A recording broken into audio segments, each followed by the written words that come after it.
Do you ever have to bench yourself? Or what does it look like when you have to trust the process?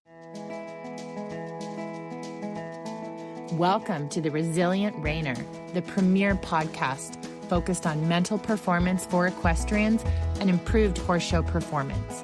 Whether you're a rookie reiner or a seasoned competitor, this show is for riders who want to take their skills to the next level and achieve their full potential in the show ring. I'm Nicole Burnett, and I'm a master mindset coach who's obsessed with helping you achieve all those horse dreams you always thought were impossible. Join me each week to develop a show-ready mindset and gain the competitive edge you need to compete with confidence.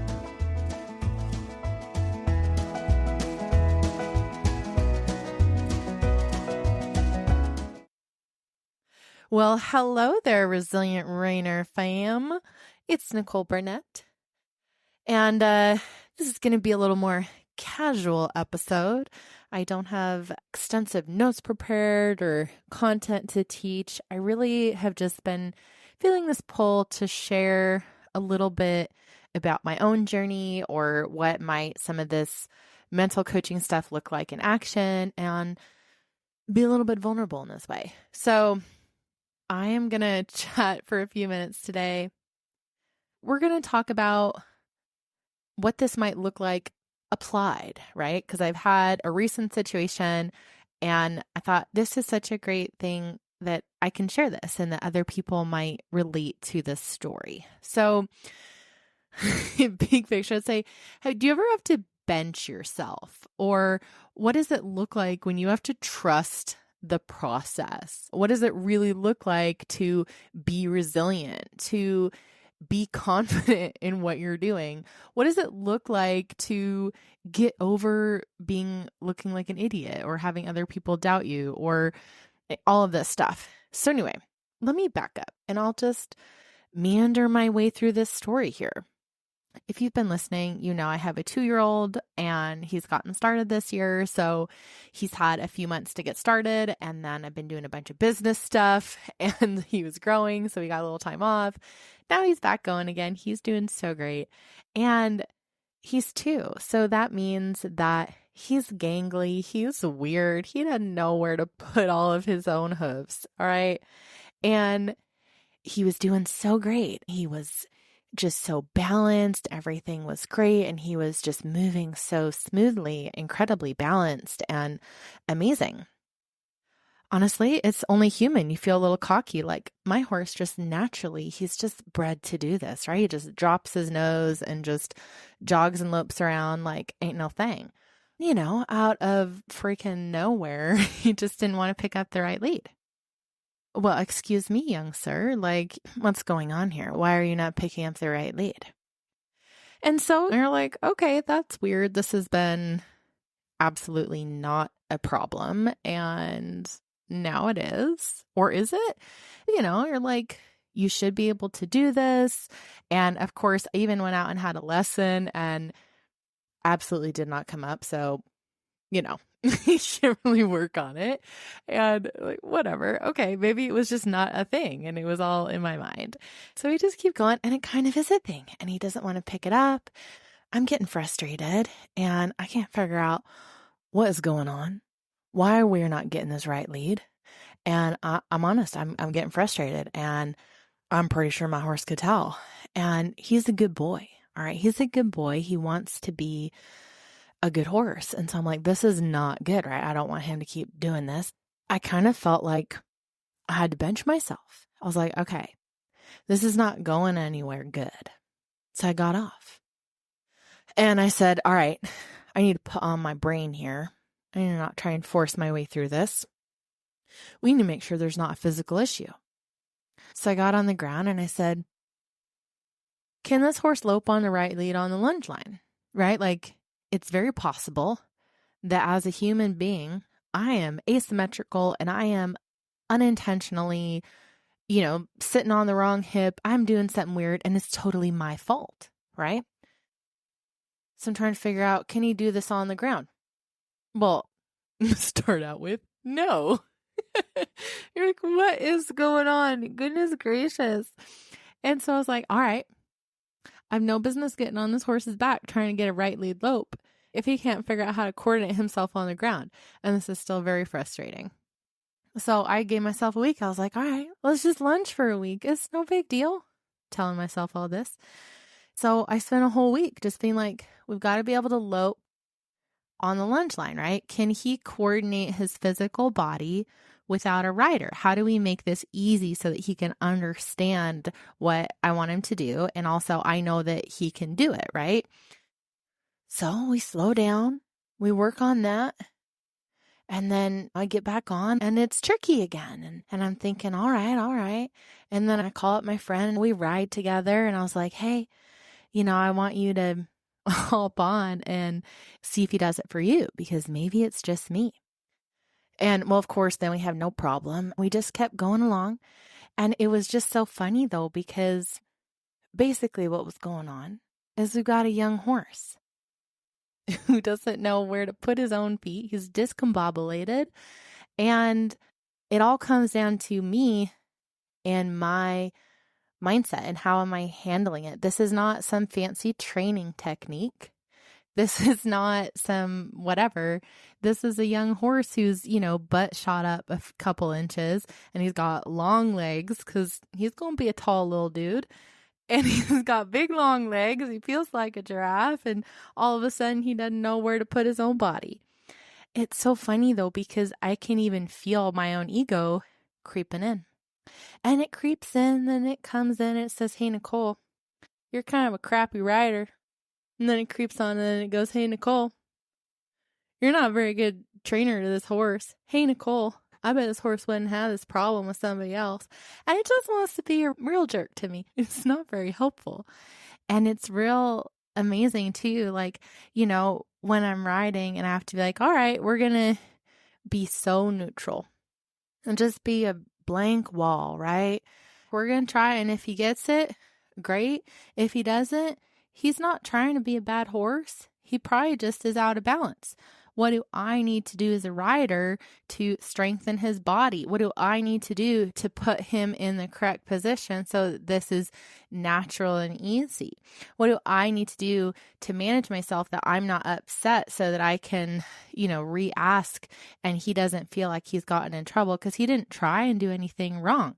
He's just a little scared to go faster with some person up on his back and his legs feel real big, right? He's a good little boy.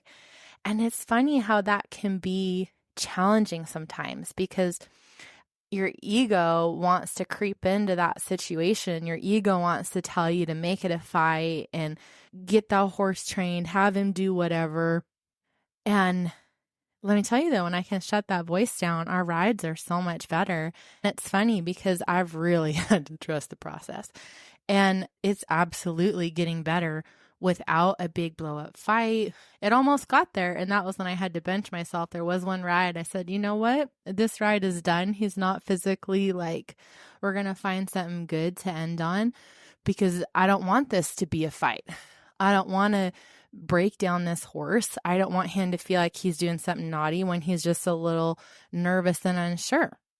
But you have to choose that. That's all a mental choice to say, we're not making this a fight. We're going to go back to, can you be soft at the walk? Can you be soft at the trot? Oh, your body's pretty asymmetrical. We need to do some more strengthening and stretching so that both sides of your body can be stronger and you can feel more confident. We need to experiment with, does it help if it's on a smaller circle?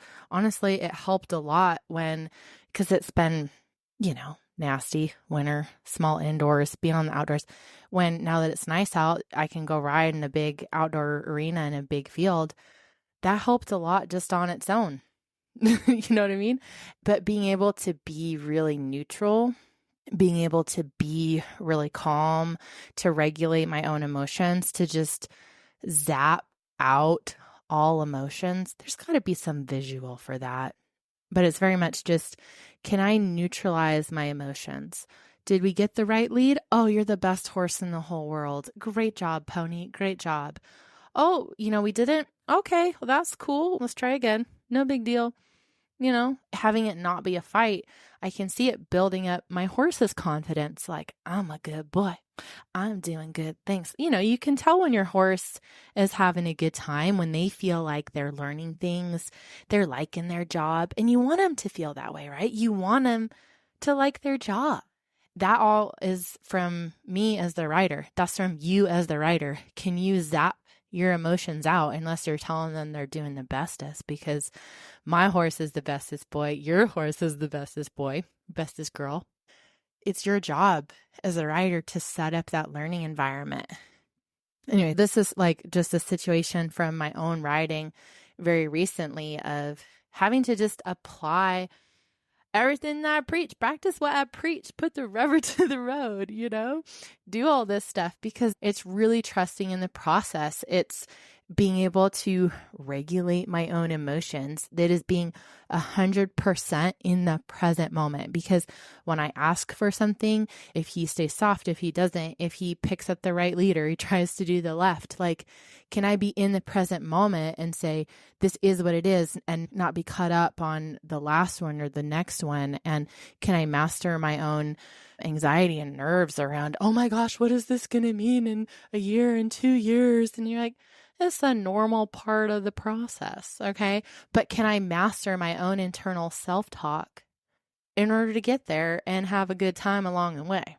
Because it's amazing that when I can really do that, when I can be in the present moment, when I can zap out my own issues, when I can be so neutral and just be a teacher, when I can observe externally what's happened and not bring in judgment, when I can be confident in our ability to do this, I'm smiling. I'm having a great ride, even if not everything is picture perfect, which of course it's not going to be because this is a young horse who's still learning.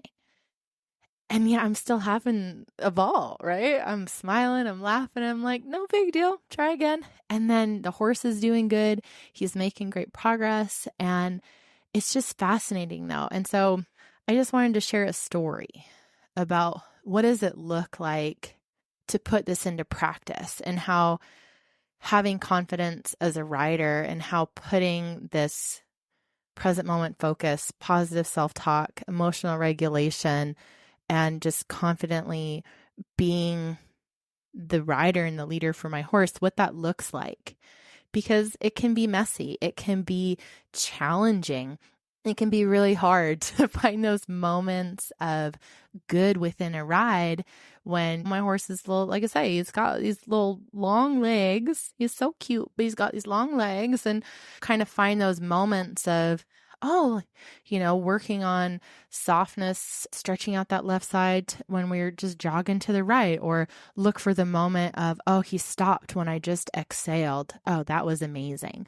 Or like, maybe I asked 3 times, maybe I asked, 3 times and, and it was the 3rd time and he picked up the right lead, but then it was great. And we were able to build some strength and confidence loping to the right. And that is progress, because last time it took 5 tries, right? Being able to really put that into practice is really what I'm just wanting to share, because it can be hard and challenging and really takes practice. So just a little sharing of what this can look like in person to just put this into practice, because as the rider, it's your job to master this. It's your job to figure out how to stay neutral. It's your job to figure out how to set up a little problem for your horse to figure out, because they don't know. They don't just intuit, and they already know how to walk. They already know how to trot, lope, stop, back up, roll back. Those are natural.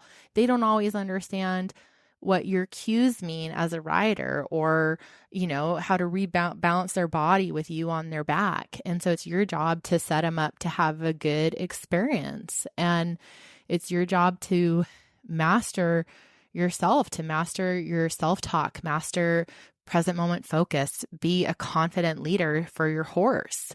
And so that's that. If that resonated with you, send me a message, and I'm glad you're here. Thank you so much to each and every one of you for listening in, and can't wait to talk soon.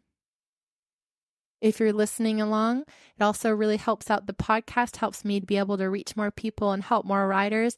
If you just scroll down, please leave a little 5-star review with a comment of what you like most about the podcast. All right. Thanks so much. Talk soon, friend.